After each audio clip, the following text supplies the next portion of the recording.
Bonjour à tous. Est-ce que tout le monde m'entend? C'est tout bon.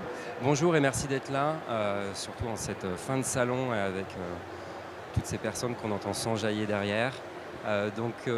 Merci d'être là pour cette séquence. Quoi de neuf à vendre? Quels nouveaux outils pour être plus performant dans la vente? Vous entendez pas? Il faut mettre canal numéro 3. Il faut des écouteurs qu'il faut aller chercher à l'entrée.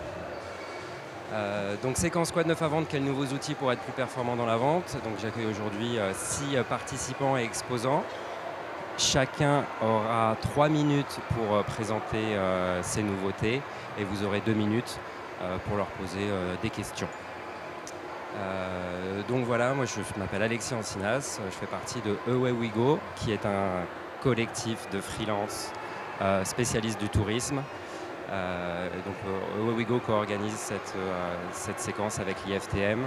Et donc chez Away We Go, on est différents membres qui sommes experts dans différents domaines d'expertise, que ce soit la prod, le marketing, la communication, etc. Donc voilà, sans plus attendre, on va commencer. Je laisse la parole à Luis Garcia Mon pour Outpace de Amadeus. Merci beaucoup. Pour la présentation, je prends le... C'est moi qui le fais. Tu le prends? D'accord, donc merci beaucoup à tous d'être ici. Nous sommes Outpace, nous sommes qui? Donc c'est 100% Amadeus, c'est la partie du paiement chez Amadeus. Qu'est-ce que nous faisons? Nous travaillons avec les compagnies aériennes, avec les agences de voyage, les hôteliers et prochainement avec les corpos pour leur aider à recevoir les paiements ou à payer. Donc pour l'instant, nous travaillons toujours avec des partenariats, voire NEOM, AirPlus, Worldline. Mais nous avons, comme nouveauté, nous avons reçu notre licence bancaire auprès de la Banque d'Espagne pour pouvoir émettre nos cartes. Donc d'ici un temps, nous serons capables d'offrir les cartes à nous à travers Mastercard ou Visa. Comme vous voyez ici, nous travaillons avec des clients un peu partout dans le monde. Nous sommes présents dans les 5 continents. Et nous ciblons principalement les compagnies aériennes et les agences de voyage. Donc hôteliers et corporations, c'est quelque chose qui est en train de se lancer. Alors moi, je fais partie de la partie agence de voyage. Je gère le marché espagnol, France, portugais et Benelux. Et comment nous le faisons? Donc vous allez voir maintenant, oui, nous travaillons avec ces partenaires-ci autour du monde. Donc NEOM et AirPlus notamment pour la France, ce sont nos partenaires crédit et prépaiement. Pourquoi faire? Pour que les agences puissent payer tous les services. Donc notamment l'aérien, nous sommes Amadeus bien sûr, mais aussi les croisières, les hôtels ou autres dépenses qui peuvent être payées par carte. Donc aussi comme nouveauté, nous incorporons comme presque tout le monde l'intelligence artificielle pour faire la recommandation des cartes à utiliser pour chacune des compagnies aériennes. Nous sommes en train de développer l'Afrique et surtout l'Asie. Et nous avons récemment acheté une entreprise à Barcelone, Voxel, qui va nous aider aussi à la partie invoicing, la partie facture hôtelière. Donc merci beaucoup. Eh bien, merci Louis. Merci pour cette présentation. Est-ce que vous avez des questions à poser à Louis sur Outpace? Oui. Est-ce que Louis, tu peux lui passer le micro? Bon, merci pour la présentation. Juste une question, si je bien.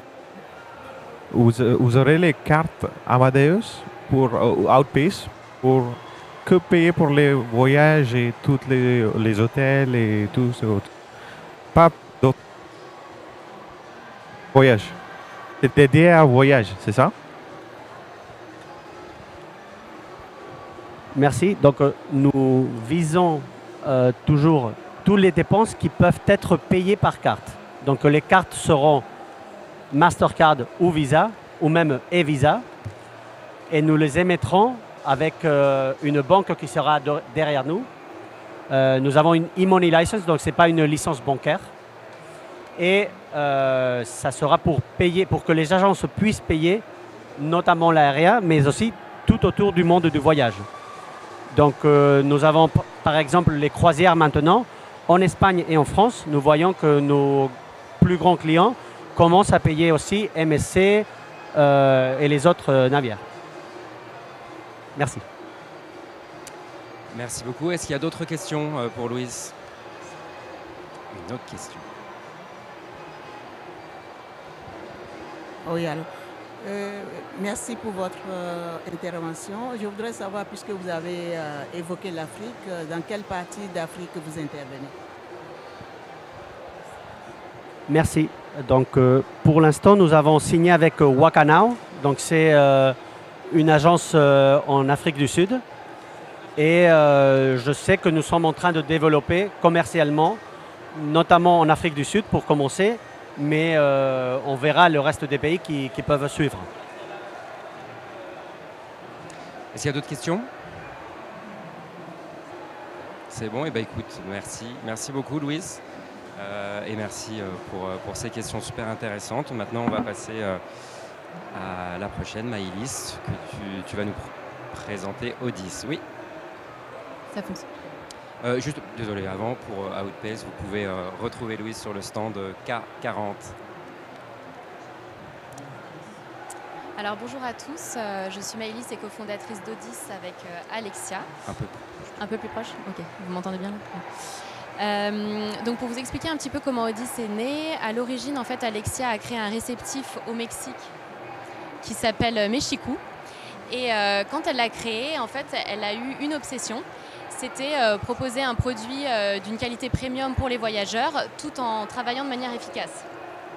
Sauf qu'en fait, elle a eu un obstacle, c'était que les outils sur le marché ne correspondaient pas à ses besoins, soit parce qu'ils étaient hyper rigides, soit parce qu'ils étaient complexes, ou alors ça ne lui permettait pas de se différencier. Et en discutant avec d'autres DMC, on s'est rendu compte que le besoin n'était pas unique, que tout le monde avait des obstacles et des frustrations similaires. Et c'est pour ça qu'on s'est rassemblés pour former un collectif de DMC pour faire face aux évolutions du marché.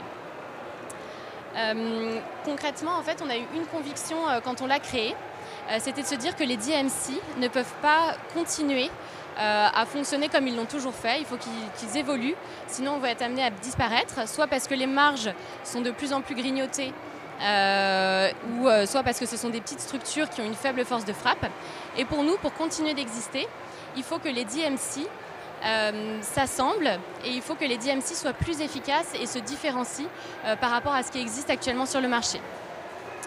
Nous, Odyss, dans la manière dont on l'a conçu, c'est donc un DMC créé pour les DMC et par les DMC, et c'est plus qu'un simple logiciel.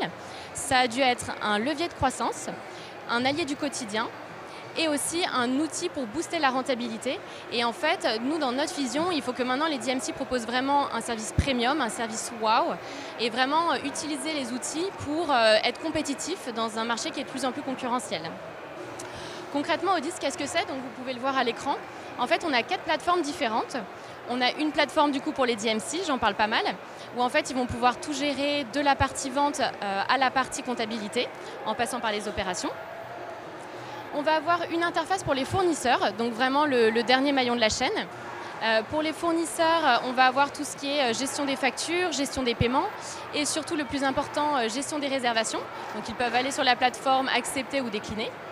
On va avoir une plateforme qui va être pour les voyageurs. Donc ça va être tout ce qui est programme, devis, consultation du voyage et aussi la possibilité de laisser son avis pendant qu'on vit l'expérience. Et la dernière plateforme, du coup, c'est une plateforme de mise en relation entre le DMC et les agences de voyage. Donc en fait, les agences peuvent aller sur la plateforme, peuvent consulter la production du DMC, faire une réservation directement sur la plateforme et aussi suivre le voyage. Voilà, donc ça c'est un petit peu toute notre panoplie d'outils pour répondre en fait à la chaîne du voyage, du fournisseur jusqu'au voyageur, en passant par les agences. Et nous, du coup, Odyss, en fait, on veut réinventer ce que c'est un DMC moderne. et ça va se faire par tout un ensemble de solutions, que ce soit technique, mais aussi un accompagnement humain. Et on utilise des moyens d'aujourd'hui pour les accompagner et se différencier pour l'avenir. Eh ben, merci beaucoup. Alors. Merci Maëlys. Est-ce que vous avez des questions pour Maëlys? Et pour Odys, moi j'en aurais une. Là tu parles du DMC de demain, de les accompagner dans l'innovation. Quelle est justement ta vision du DMC de demain?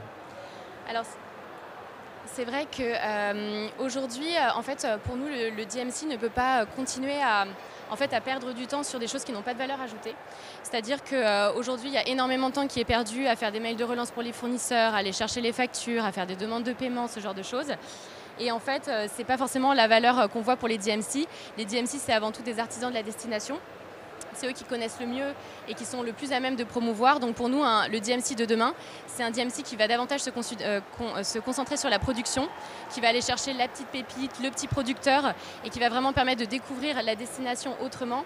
Mais c'est pas, c'est éviter toutes les pertes de temps qui ne sont d'aucune valeur ajoutée pour survivre justement dans un monde compétitif. Donc des DMC ultra connectés, bien outillés. Eh ben, merci beaucoup. Est-ce qu'il y a des questions? D'autres questions pour Maëlys? Une question par là-bas. Le micro arrive.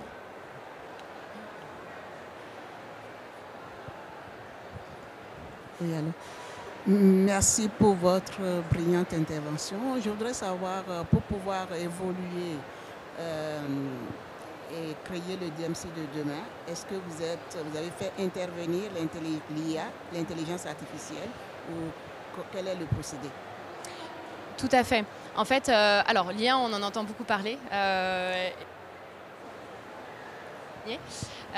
En fait, nous, on intervient. En fait, l'IA, il peut intervenir à différents niveaux.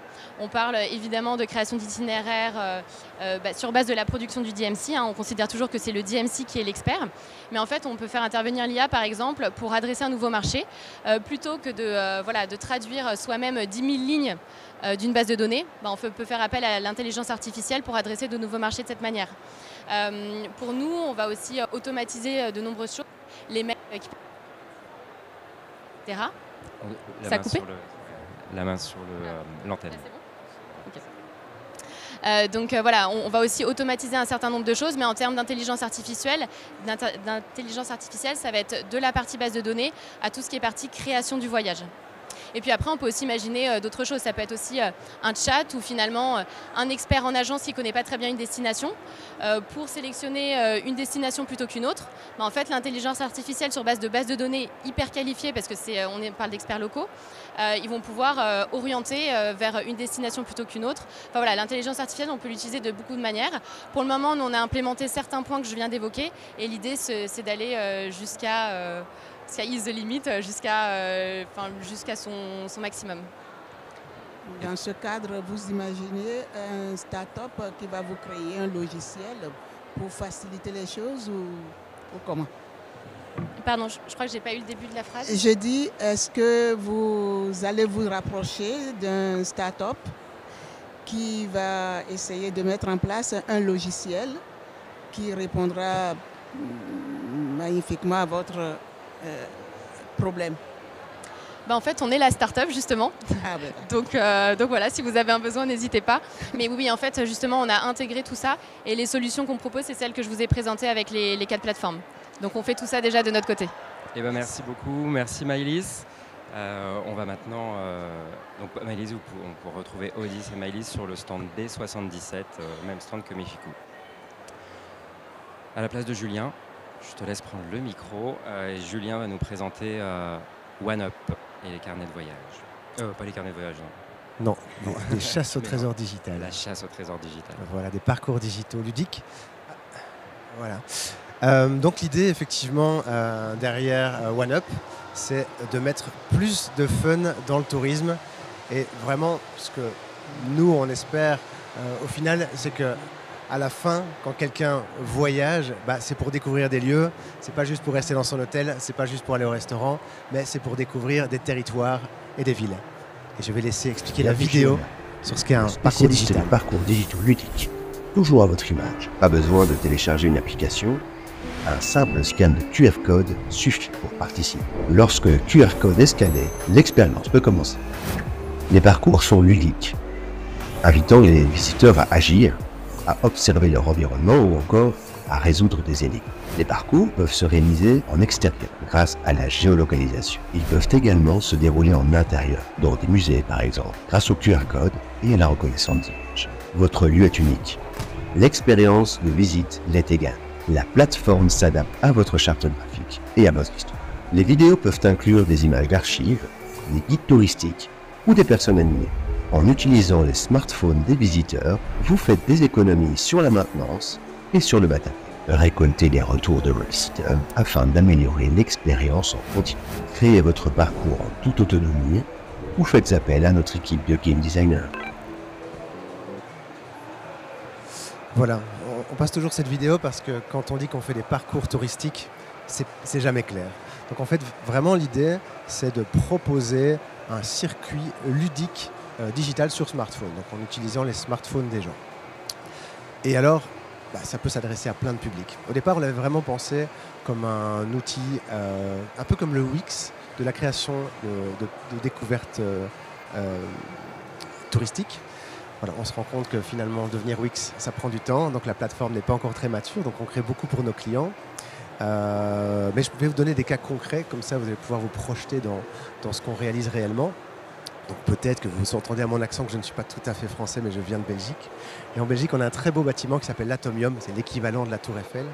Et dans l'Atomium, on propose un parcours de découverte où on va emmener, via un personnage fictif, les gens à travers les différentes expositions. On va les inviter à observer, à répondre à des questions sur ce qu'ils peuvent voir à l'horizon et dans le musée. Donc c'est vraiment l'idée d'augmenter la visite dans le musée. Et là, l'avantage, quand on parle de vendre plus, c'est vraiment attirer un public plus jeune, qui va être de toute façon sur son téléphone sur TikTok. Donc là, l'idée, c'est d'utiliser son téléphone plus intelligemment pour aller apprendre sur le patrimoine.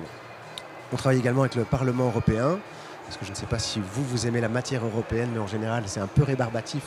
Ce n'est pas forcément toujours drôle. Donc là, on a créé un parcours afin de découvrir à la fois les processus démocratiques et le quartier européen, qui est un beau quartier à aller observer. C'est gratuit, c'est en 24 langues, n'hésitez pas à aller le voir si vous êtes dans le quartier. Et puis on fait du privé, des événements grand public et des événements privés. Donc on a travaillé notamment pour la Loterie Nationale pour faire redécouvrir le parc du Cinquantenaire, encore une fois en Belgique. Ça a duré 3 mois. Il y a plus ou moins 10 000 visiteurs qui se sont promenés dans le parc, qui ont fait ce géocaching personnalisé pour aller voir les monuments, les statues, mais pour aussi découvrir des artistes durant tout l'été. Ça, c'est événement grand public. Et puis événement privé, là, on fait des chasses au trésor corpo, donc pour des clients comme GSK, pour des clients dans le corpo, dans le bancaire. Voilà, ça paye un peu plus, ça fait rentrer de l'argent avant d'avancer. Et voilà, je voudrais quand même vous parler de cette idée quand même de faire du Wix, parce que l'idée, c'est quand même que à terme, tout opérateur touristique puisse créer lui-même son parcours. Donc ça, c'est l'avenir. Voilà, avec nos clients, avec les financements qui ne manqueront pas d'arriver. L'idée, c'est vraiment de pouvoir faire évoluer cette plateforme pour que chacun soit autonome dans sa création et dans l'idée de rendre le monde plus fun et plus ludique. Voilà. Et ça donne envie de jouer, ça. Merci beaucoup. Oui, hein. Merci, Julien. Est-ce que vous avez des questions pour Julien ? Oui. Est-ce qu'on peut avoir un micro ? Merci. Merci pour la présentation, félicitations pour le projet. Je voulais juste savoir si vous n'aviez pas peur que ça vienne en confrontation avec les circuits, on va dire, guidés, avec un guide francophone sur les destinations. Vous proposez ça aux agences, que les packages du coup se diminuent, le panier moyen se diminue avec votre solution. Est-ce que ce n'est pas quelque chose qui pourrait être une crainte pour les agences ? C'est une grosse crainte d'agences de guides touristiques, mais avec les statistiques qu'on a, c'est une crainte plutôt infondée. On a juste demandé au Parlement européen qui utilise la solution depuis 2 ans maintenant. J'ai demandé par curiosité, mais les taux de clics, les gens vont cliquer sur quoi quand ils sont sur le site internet? On va plutôt voir les guides classiques ou tout ce qui est digital tout ce qui est digital et même virtuel à distance. Et en fait, c'est étonnant. Moi, je m'étais dit 20, 80, quelque chose comme ça. Et en fait, c'est quasiment 50-50. Et ce qu'ils ont dit, c'est que j'ai un autre exemple en fait où c'est l'hôtel de ville de Bruxelles où là en ajoutant des visites digitales, ça a augmenté le nombre de visites guidées classiques. Donc au lieu de diminuer ce panier, ça l'a augmenté. Donc en fait, parce que ça crée une attraction, il y a quelque chose de nouveau, ça draine plus de monde, et puis finalement quelqu'un qui va vouloir un guidage classique ne va pas aller vers le digital, et vice-versa. Quand on a un groupe de jeunes ou quand on propose cette activité en team building, ça ne va pas fonctionner avec un guide classique. Et donc, voilà, c'est plutôt un cercle vertueux, d'après ce qu'on a analysé en tout cas. Super, merci. Je vous en prie. Eh ben, merci beaucoup. Une autre question? Est-ce que c'est une appli qui a besoin du réseau? Est-ce qu'on peut l'utiliser par exemple en montagne? Alors, en montagne, s'il y a du réseau. Mais non, c'est web-based, donc effectivement, on est tout à fait connecté, on est online en permanence. On travaille sur des versions offline parce que dans l'événementiel, parfois c'est nécessaire. Mais à ce stade de développement, on est 100% online, donc on est plutôt urbain, périurbain. On n'est pas encore à la montagne, même si on s'approche de la Compagnie des Alpes, il va peut-être falloir y travailler. Mais voilà. Okay. Merci beaucoup, merci pour vos questions. Merci. Une dernière question, ok. Allez, on la prend.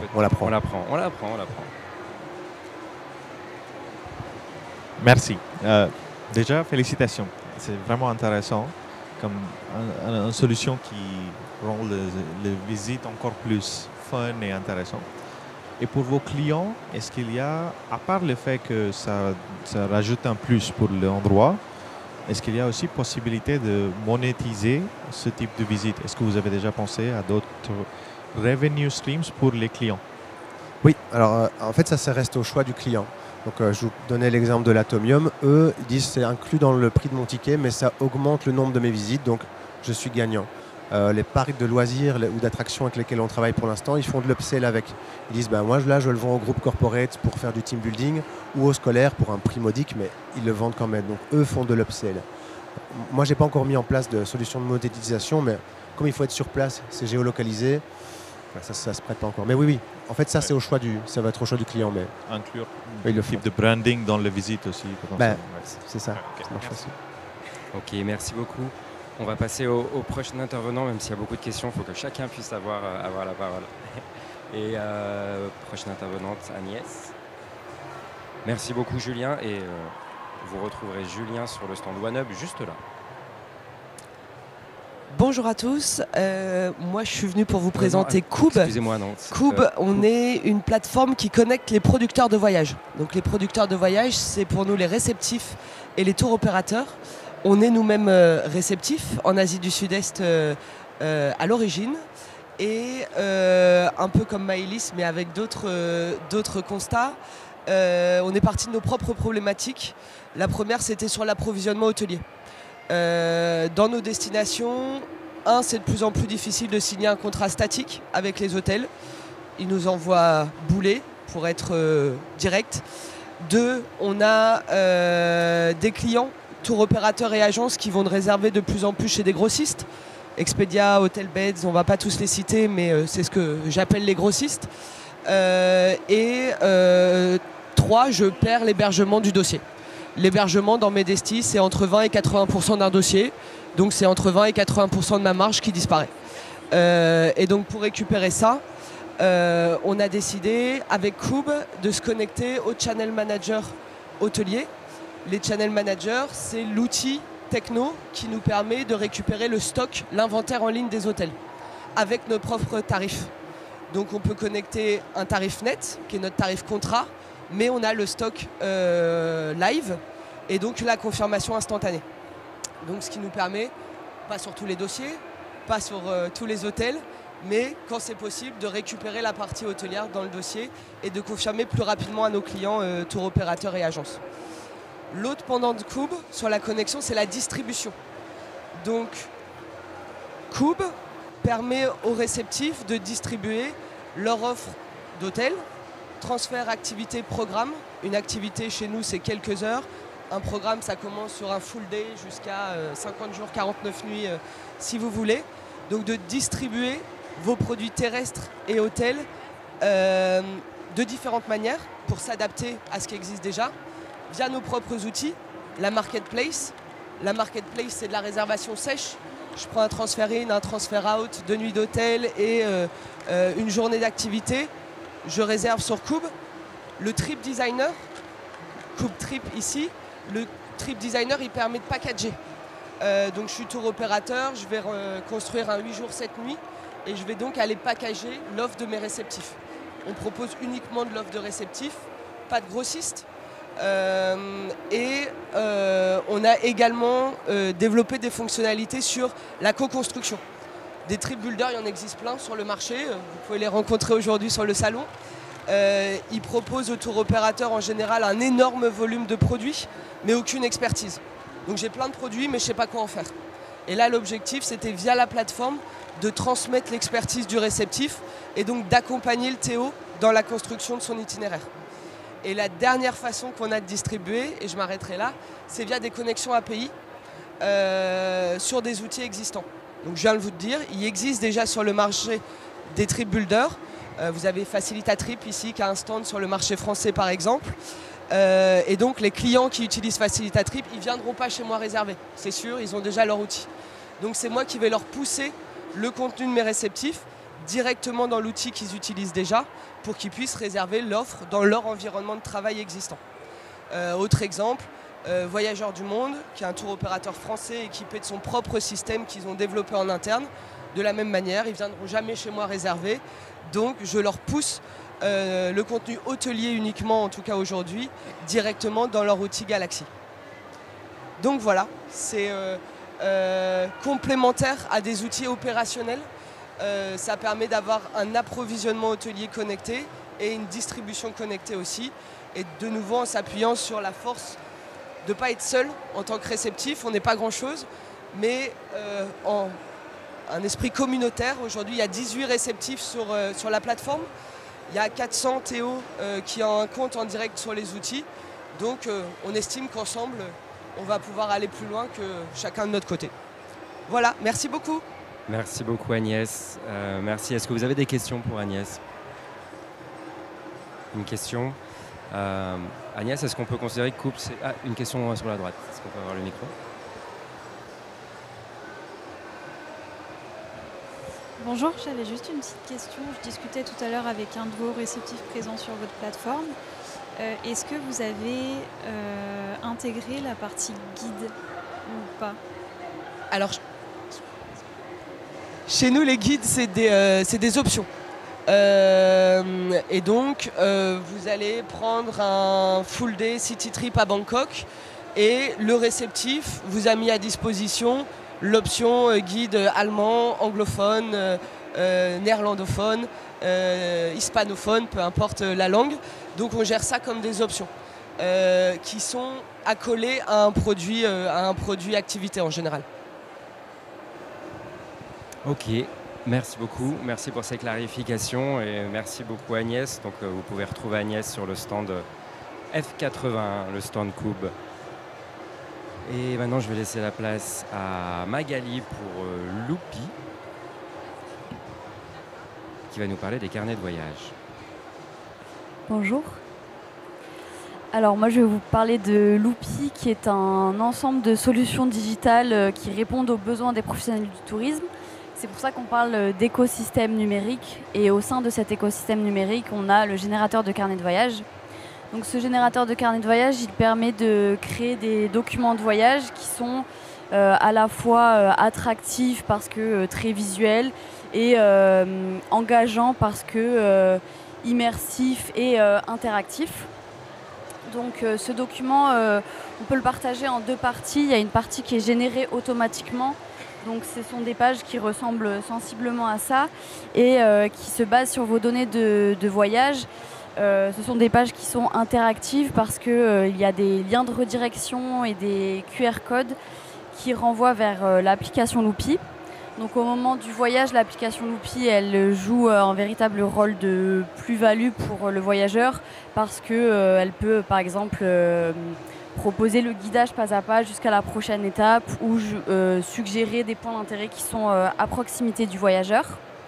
Donc il y a cette partie générée automatiquement et en plus de cette partie-là, il y a la partie éditoriale. Donc là, l'agence de voyage ou la destination peut rajouter ces pages qui sont faites de A à Z à son image. Donc voilà.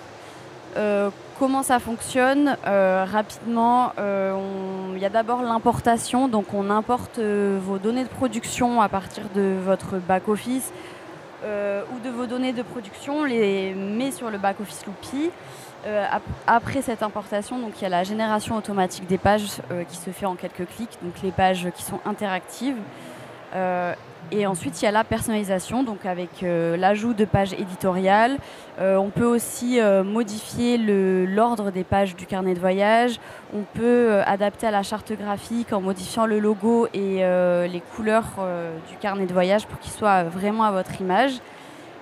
Et enfin, donc, il y a l'exportation du carnet de voyage, donc, qui se fait au format PDF. Ça peut être un PDF qui est potentiellement imprimé si ça fait partie de vos processus de vente, ou ça peut être aussi un PDF qui est transmis par mail tout simplement, et ça peut être aussi partagé en lien, tout simplement en copiant un URL. Ok, merci beaucoup, très clair Magali. Est-ce que vous avez des questions sur le carnet de voyage de Loopy? Moi j'aurais une question, Magali, quelle est la prochaine étape là, pour Loopy après ce carnet de voyage? Alors la prochaine étape, ce serait d'améliorer ou du moins de compléter cette version du carnet de voyage en complétant les fonctionnalités présentes dans l'application Loopy, en créant un véritable roadbook numérique avec par exemple la gestion intelligente des bons d'échange. C'est-à-dire que quand la personne arrive à l'hôtel, par exemple, qu'elle a réservé, elle a le bon d'échange qui remonte automatiquement en fonction de sa géolocalisation pour éviter de rechercher.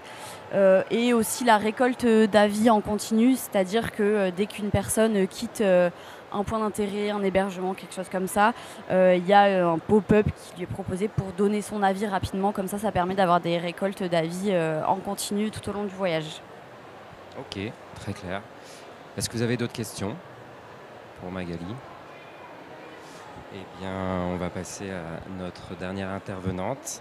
Donc Magali, vous pouvez retrouver sur le stand Loopy qui est juste là, le stand B90 dans l'espace tech. Stéphanie pour SAP Concur. Hop là, je suis allé un peu vite.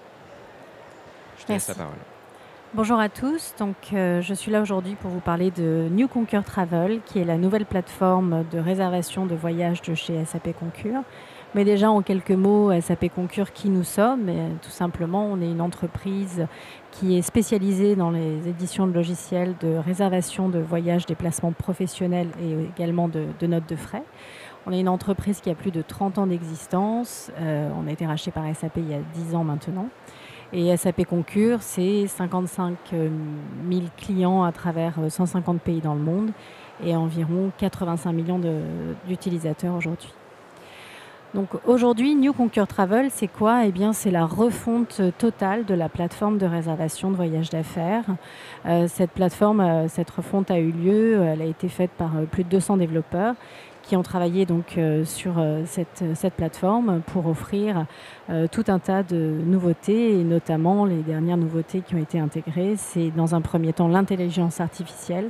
Cette intelligence artificielle qui va venir permettre aux utilisateurs d'avoir des itinéraires plus personnalisés, donc des itinéraires qui vont être proposés en fonction, bien entendu, de leur comportement d'achat, mais aussi dans le suivi de leur politique voyage, de telle sorte à ce qu'ils puissent avoir un choix extrêmement avisé et bien sûr un gain de temps réel au moment de la réservation. Également une automatisation des tâches, donc c'est une automatisation des tâches qui va permettre aux collaborateurs ensuite de se dédier à des tâches plus productives et lui permettre plus de conformité aussi également avec les politiques voyage de son entreprise. Et enfin, des technologies avancées, tout simplement avec une expérience enrichie. Donc concrètement, la nouvelle plateforme Concur Travel, c'est bien entendu quelque chose de plus rapide, de plus intuitif, qui permet une expérience qui donne aux collaborateurs plus de temps à se consacrer sur des tâches spécifiques et donc un résultat en termes de réservation et de gain de temps assez important. Si vous souhaitez nous rencontrer, en savoir un petit peu plus, nous on est présents sur le stand J010. On vous attend avec impatience pour une démonstration si vous le souhaitez. Eh ben merci Stéphanie. Est-ce que vous avez des questions pour clarifier cette présentation qui était déjà très claire? Est-ce qu'il y a des questions? On a peu parlé d'empreinte carbone, de développement durable. Je voulais savoir si vous proposiez quelque chose en termes de quantification d'empreinte carbone de Absolument. Écoutez, on a mis en place un partenariat avec Trust Carbone qui permet aux collaborateurs, quand il effectue sa réservation, d'avoir la possibilité de visualiser en temps réel son empreinte, quelle que soit par exemple la classe de service dans laquelle il voyage en avion, également en train. On a également des certifications de durabilité qui sont communiquées pour les hôtels, donc qui permet également de filtrer les résultats. Et bien entendu, pour la location de voitures, on laisse le choix aux collaborateurs de réserver des véhicules électriques, des véhicules hybrides, et avec toujours une indication de la consommation carbone moyenne qui est donc affichée sur l'outil. Eh ben merci. Oui, Louise, tu as une question. Parfait. Sur la partie dépenses, est-ce qu'il y a aussi quelque chose de très nouveau chez SAP Concur? On a une roadmap détaillée qui est accessible sur notre site. On a la digitalisation à valeur probante et tout un tas d'outils qui sont disponibles, que ce soit sur mobile ou sur ordinateur. D'autres questions? Eh bien, on arrive à la fin de cette séquence Quad 9 à vendre. Merci beaucoup, merci à tous. C'était très clair et passionnant. On a hâte de voir, j'aimerais bien utiliser chacun de vos outils. et j'espère que vous aussi. Merci à tous. Bonne fin de salon. Et puis, si vous souhaitez en savoir plus sur le collectif Ouigo, n'hésitez pas à scanner ce QR code. Et puis à très bientôt.